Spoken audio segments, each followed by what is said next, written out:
जी नाज़रीन, ज़िक्र कयूं त कराची प्रेस क्लब पारां तारीख़ में पहिरियों भेरो क्लब जो आइन सिंधीअ में पेश कयो वियो आहे। आइन जी मोहरती तक़रीब प्रेस क्लब में थी। उन हवाले सां ॾिसूं था नजीब नाज जी रिपोर्ट।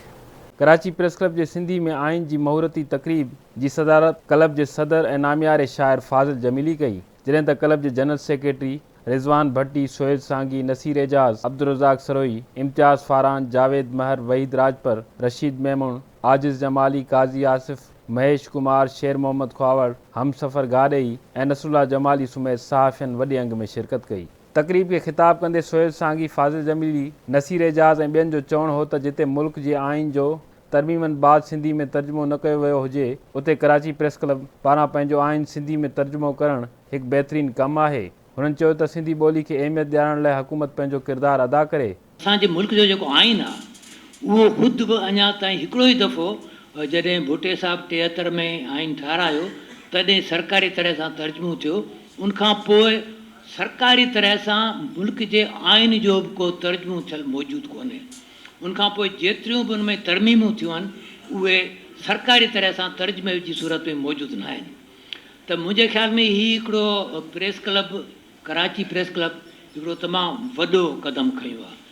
ॻाल्हि इहा आहे त इहे आइन ऐं अहिड़ा जेके बुनियादी डॉक्यूमेंट आहिनि उहे छाजे करे उन ॿोली में हुजणु खपनि त छा जीअं माण्हू सम्झी सघनि त भई असांजा हक़ कहिड़ा आहिनि, असां ते ज़िमेदारियूं कहिड़ियूं आहिनि।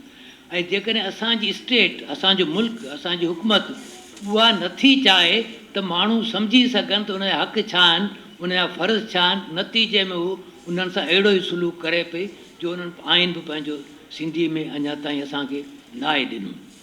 आज हमें ये सआदत नसीब हुई कि हम अपनी कौमी बोली में प्रेस क्लब का जो आइन है उसका वर्जन हमने छापने में कामयाब हुए। और ये पूरा साल का एक अमल था जिसमें इन दोस्तों ने पूरी मेहनत लगन के साथ ये काम किया। तो मैं पूरी कमेटी को मुबारकबाद पेश करता हूँ।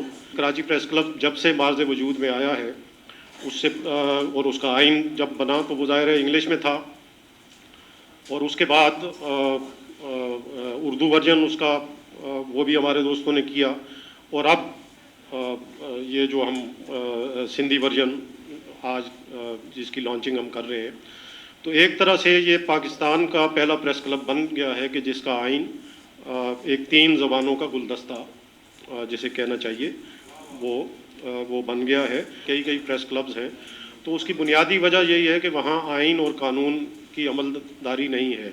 और कराची प्रेस क्लब जो प्राइड लेता है वो यही है कि उसका ये आइन वो मौजूद है और उस पर तमाम लोग सिद्ध के दिल के साथ उस पर अमल करते हैं। ख़ुशी इहा थी त 5 तारीख़ ते असां सिंधी कल्चरल डे मल्हायो आहे ऐं हिकिड़े ॾींहं जे विथी खां पोइ असांजो ही सिंधी ॿोलीअ में अची वियो आहिनि प्रेस क्लब जो। ऐं इहो प्रेस क्लब जो कंट्रीब्यूशन आहे इन हवाले सां, छाकाणि जो कंहिं बि कल्चर में ॿोली खे तव्हां कढी छॾियो त पोइ कल्चर ई कोन्हे को। जेके मेंबरशिप फॉर्म आहिनि से बि सिंधीअ में अचणु खपनि, उर्दू में बि हुजनि, अंग्रेज़ी में बि हुजनि ऐं सिंधी में बि हुजनि। त ॿोली जेका आहे सा उन सां का बि दुश्मनी कान्हे का, अंग्रेज़ी ॿोली हुजे, कहिड़ी ॿोली हुजे, उर्दू, सिंधी, इहे सभु पंहिंजूं ॿोलियूं आहिनि। त जेतिरो तव्हां उनखे तव्हां अॻिते आणींदो ओतिरो तव्हांखे सपोर्ट मिलंदी। हर ॻाल्हाइण वारो जेको आहे सो तव्हांखे सपोर्ट कंदो। तक़रीब में ख़ुसूसी तौर शिरकत कंदड़ SUP अॻवान ज़ैन शाह ख़िताब कंदे चयो त 1947 खां अॻु वारी हैसियत सिंधी ॿोली खे अञा ताईं नाहे मिली सघी। अहिड़ी सूरत में सिंधी में आइन आणे प्रेस क्लब वॾो कमु कयो आहे। ज़ैन शाह वधीक चयो त समूरनि तालीमी इदारनि में सिंधी पढ़ाइण खे यकीनी बणाइण लाइ सहाफ़ी बिरादरी साथ ॾे। सिंधी ॿोलीअ सां मामिलो इहो थिए थो त आइनी हक़ त 1972 में असांखे अची वियो, पर असां हिन जो जाइज़ो वरितो आहे त अंग्रेज़नि जे दौर में माना 1947 खां अॻु जी जेको सिंधी ॿोलीअ खे जेको हैसियत हुई मुल्क में निज़ाम जो, हींअर पाकिस्तान ठहण खे 73 साल थिया आहिनि, अञा ताईं उन जे बराबरि न थी सघी आहे। उहो ग़ुलामीअ जो दौर हो, उन जे ग़ुलामीअ दौर में असांजे तालीमी निज़ाम, असांजो जुडिशरी निज़ाम, असांजो रेवेन्यू निज़ाम, इन्हनि सभिनी में राइज हुई। त पननि ते त आइन में इलाही शयूं लिखियलु आहिनि, पर अमलनि इहो थो ॾिसिजे त त उन लाइ अलॻि अलॻि जिदोजहद करणी थी पए ऐं सहाफ़िन जी हीअ पेशरफ़्त यकीननि आउं खेनि मुबारकबाद ॾियां थो। रिथा तहत ते असांजे नंढनि शहरनि में ॿियनि शहरनि में बि हैदराबाद में नवाबशाह में ॿियनि में बि नथा तालीमूं में उहे प्राइवेट स्कूल्स नथा पढ़ाइनि, उन्हनि में बि सहाफ़ी दोस्त ऐं सम्झो पियो त उन जे अमल में घेराव कनि, कोशिशि कनि त जीअं हुकूमत इन्हनि शयुनि ते बि अमल करे। प्रोग्राम में हनीफ़ सागर पारां उस्ताद बुखारी जी वाई सिंधी ॿोली क़ौमी ॿोली ॻाए भरपूर दाद हासिल कयो वियो। जी जल जोली ॾे पई लोली सिंधी ॿोली सवली ॿोली सिंधी ॿोली सुहिणी ॿोली।